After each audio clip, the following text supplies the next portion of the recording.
तर काय म्हणता मित्रांनो, तर आज आपली ड्युटी आली होती भाऊ वावरात. आपल्या वावरात सर्किट उभासाठी बाया आल्या होत्या.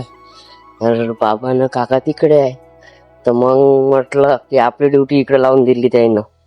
तर आलो भाऊ वावरात. मसाला हलका हलका पाऊस बी चालू आहे, पुरं डोकं ओढवून गेलं. का करावं, जाऊ द्या, शेतकऱ्याचे पोरग एवढं तर झेलाच लागते आहे का नाही. तर चला तुम्हाला आपलं वावर दाखवतो कसं आहे. तर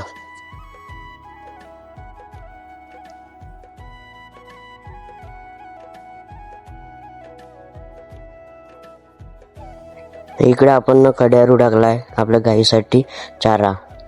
आणि बढियापैकी असं आहे भाऊ आपलं वावर. आणि आजच्या ब्लॉग करते इथे एंड. मिळू तुम्हाला नेक्स्ट ब्लॉगमध्ये. लाईक शेअर अँड फॉलो करून द्या. तर चला मित्रांनो, बाय.